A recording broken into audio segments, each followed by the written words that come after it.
Ayan, what's up dribblers at mga shooters, kamusta? Kamusta po kayo? Tapos na nga po ang FIBA Basketball World Cup. 8 sa ating mga player na naglaro po dyan kasama sa pool ang aalis na sa ating Gilas Pilipinas na hindi na natin makakasama sa 19th Asian Game. 7 sa mga magagaling na coaches ang pinagpipilian ng SBP kapalit ni Coach Chot Reyes. Yan po yung ating pag-uusapan at tatalakayin sa video ito. Pero bago yan, ako po yung maglalambing. Baka kayo po yung napadaan at nagustuhan nyo po ang aking video. Please hit like, share, comment down below. And don't forget to subscribe and hit that notification bell button para lagi po kayong updated sa ating mga Gilas Pilipinas video. Ngayon nga po tapos na ang FIBA Basketball World Cup 2023. Para sa ating pambansang kupunan ay kailangan ng agad-agad maghanda para sa nalalapit at paparating na 19th Asian Game na gaganapin nga po dyan sa China. Matapos nga po nating ilang paso noong nakaraan, etong kupunan ng China, gaganapin naman po sa kanilang lugar etong 19th Asian Game. So sino nga ba yung mga mawawala sa ating kupunan at hindi na makakasama dyan sa 19th Asian Game? Ito na isa po sa mga consistent na naglaro sa ating kupunan, si Dwight Ramos. Isa sa mga consistent player na naglaro dito sa World Cup, etong si Dwight Ramos. Hindi na po natin makakasama dahil babalik na sila sa kanilang mga mother team diyan sa Japan. Isa pa po si Kiefer Ravena na mawawala na rin po dito sa ating kupunan na naglaro po diyan sa FIBA World Cup.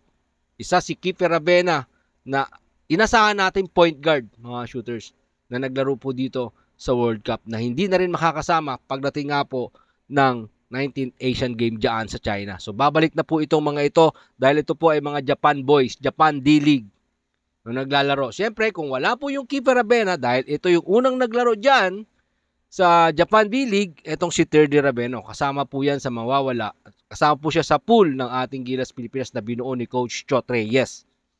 No? Ngayon, siyempre dahil kailangan na po sila ng kanilang mga mother team at tapos na po yung kanilang FIBA World Cup duty para sa ating pambansang kupunan, babalik na po itong mga ito diyan sa kanilang mother team. Isa pa sa mawawala na kailangan din sana ng Gilas Pilipinas, etong si Bobby Ray Parks Jr. No, na makakasama rin po ng Japan. Maglalaro din po diyan sa Japan at naglalaro ilang season na naglalaro si Bobby Ray Parks diyan sa Japan. Nakasama rin sa pool na nilaglag nung bandang huli ni Coach Chot Reyes itong si Bobby Ray Parks Jr. na sana kailangan natin. Pero kung may magandang programa po itong ating kupunan na Gilas Pilipinas, siyempre katulad po ng mga ganito, no? Napaghahandaan natin ilang araw na lang. Sabi ko nga po, September 23 ang opening niyan, pero ngayon po ay September 4 na. Ilang araw na lang ba ang ating paghahanda? Isa sa mawawala diyan ay yung pinakamalaking naging impact ng ating kupunan, etong si Renz Abando na nagpakilala sa mundo sa mga Pilipino kung gaano kataas lumundag ang isang katulad ng isang Renz Abando na talentado. Babalik na rin po sa anyang KGC etong si Renz Abando sa kanyang mother team sa Korea. So napakalaking kawalan, kabawasan sa ating kupunan etong mga mawawala na to, mga shooters, no? Katulad nung isang Renz Abando, Dwight Ramos. Yung Renz Abando, pag nakita mo sa loob na naglalaro, pag ipinasok, binibigay ang lahat. Di ba? Siyempre, aangat ito pagdating dyan sa Asian, mga shooters. Sa taas tumalon ng isang Renz Abando, talagang nagpakita siya ng kanyang gilas dito. Siyempre, isa sa mawawala yung ating naturalized player na ginamit, etong si Jordan Clarkson dahil babalik na po yan sa kanyang mother team dyan sa Utah Jazz sa NBA. So, well, may kapalit naman to dahil ang ating naturalized player na gagamitin ay si Justin Brownlee. So, wala tayong magiging problema dyan pagdating kay Jordan Clarkson dahil may naturalized pa po tayo. Dalawa pa po actually itong ating naturalized player. So, kung mawawala yung Jordan Clarkson, dalawa ang pwedeng kapalit. Nandyan si Justin Brownlee at Angelo Wame.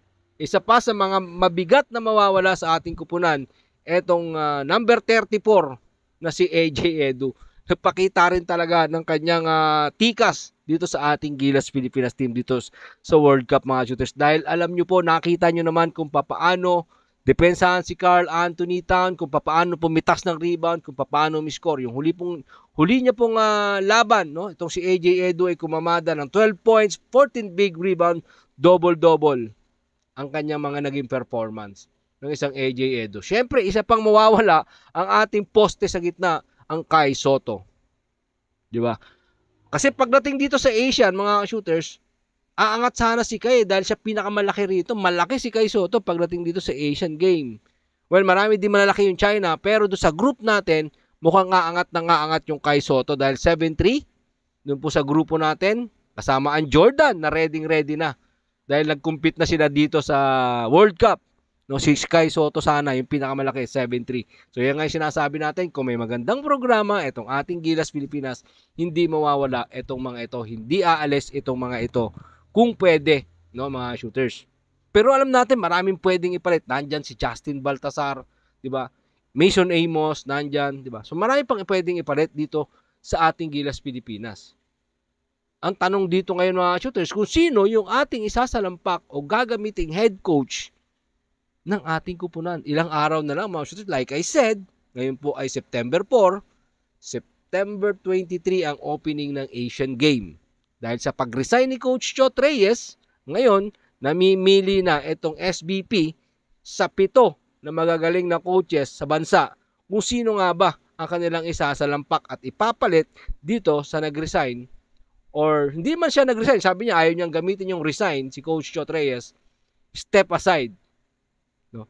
Sino nga ba ang ipapalit natin siya nag-step aside na si Coach Chot Reyes? Alam natin maraming magagaling na coaches ng ating bansa, so kikilalanin po natin yan sa susunod na video. Ito na nga po, si Tab Baldwin, isa sa mga pinagpipilian ng Samahang Basketball ng Pilipinas SBP na pwedeng pumalit o humalili kay Coach Chot Reyes dito sa nalalapit na Asian Game. Ang tanong, available ba? Pwede ba agad-agad yung Coach Tab Baldwin dito sa Asian Game? Papayag ba ng ganong kabilis yung isang Tab Baldwin para sa pagpasok dito sa ating Gilas Pilipinas? Isa pa sa mga pinagpipilian, dati na rin po natin naging head coach, itong si Menad Bocinik.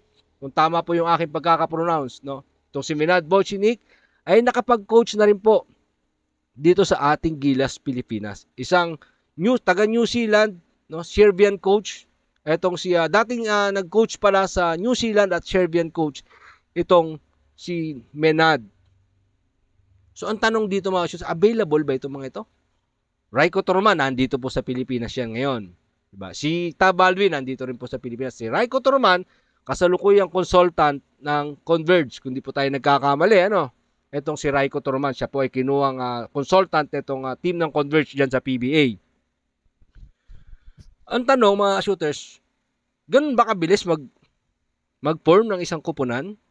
19 days para sa Asian Game? Well, titingnan po natin kung ano ang magiging programa ng mga susunod na head coach. Isa pa po sa mga pinagpipilian, si Charles Chu. No, ilang beses na rin po nakapag-coach itong si Charles Chu dyan sa mga competition sa labas, outside the Philippines, mga shooters. Dahil hinawakan niya yung Alab Pilipinas, naglaro na rin po sila dyan sa Mighty Sports, no? Nakapag-coach na rin si Charles Chu.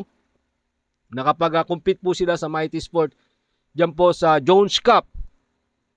So, Steam Cone, isa sa mga pinagpipilian ng Gilas Pilipinas ng SBP. Pero sa aking palagay, dapat hindi na si Coach Team Cone dito mga shooters dahil hindi siya makakapag-focus. Mas maganda po rito, i-ex na si Team Cone. Ang maganda rito, yung makakapag-focus, yung wala pong commitment sa PBA. Dahil yung isang Coach Team Cone, may commitment po ito dyan sa Barangay Ginebra, San Miguel na hindi niya pwedeng iiwan.